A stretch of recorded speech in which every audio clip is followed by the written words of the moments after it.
नमस्कार, मी सोनल तांबे.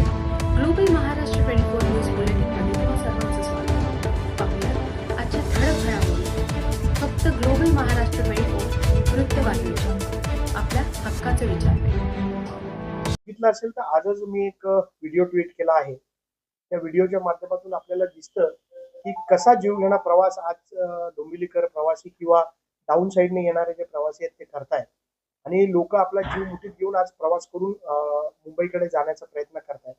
तर त्याच्यासाठी तत्काळ उपाययोजना म्हणजे डोंबिवलीवरून जो शिलपाट्याचा रोड आहे तो जर आपण तातडीने दुरुस्त केला तर डोंबिवलीवरून नवी मुंबईकडे जाणारा जो ट्रॅफिक आहे तो रोड मार्गे जर डायव्हर्ट केला तर बऱ्यापैकी त्याच्यात दिलासा मिळू शकतो. कारण अपघाताची जी संख्या आहे ती डोंबिवली आणि ठाणे या दोन्ही स्टेशनच्या मध्ये होणाऱ्या अपघातांची संख्या मोठी आहे. पुढे अपघात होत नाही असं नाही, पण सगळ्यात जास्ती जे अपघात होतात ते डोंबिवली टू ठाणे स्टेशनच्या मध्ये होत असतात. आणि आता असं झालंय की ट्रान्स हार्बर लिंक जी आहे ती डोंबिवलीतून नवी मुंबईकडे जाणारी जी लोक आहेत ती ठाण्याला उतरून तिथून रेल्वे पकडून वाशी नवी मुंबईकडे जातात.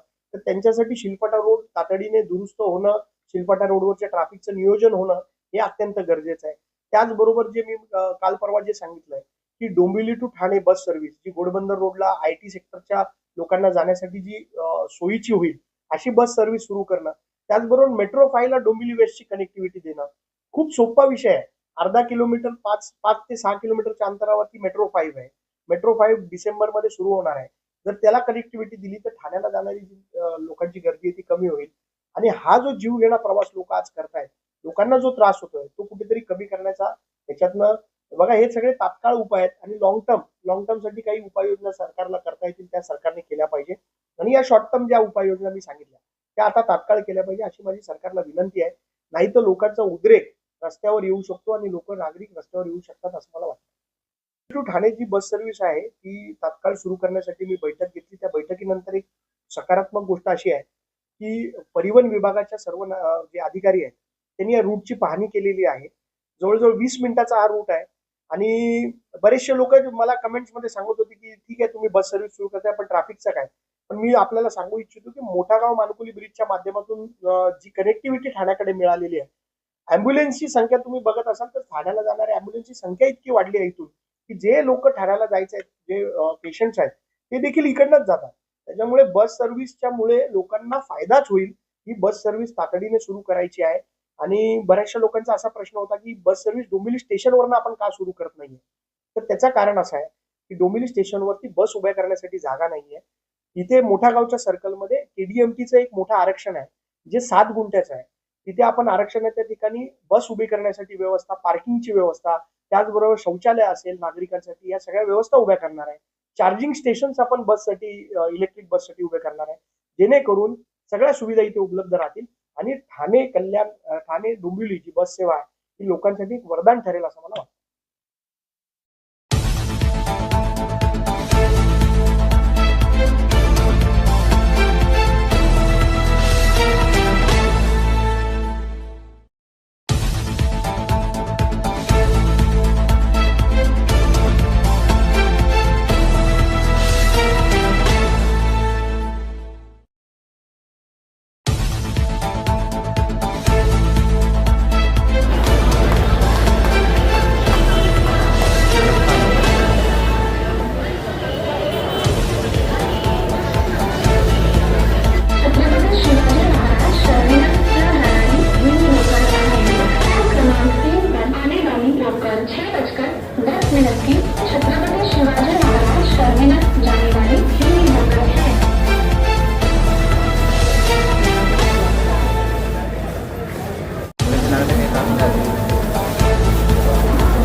तेव्हा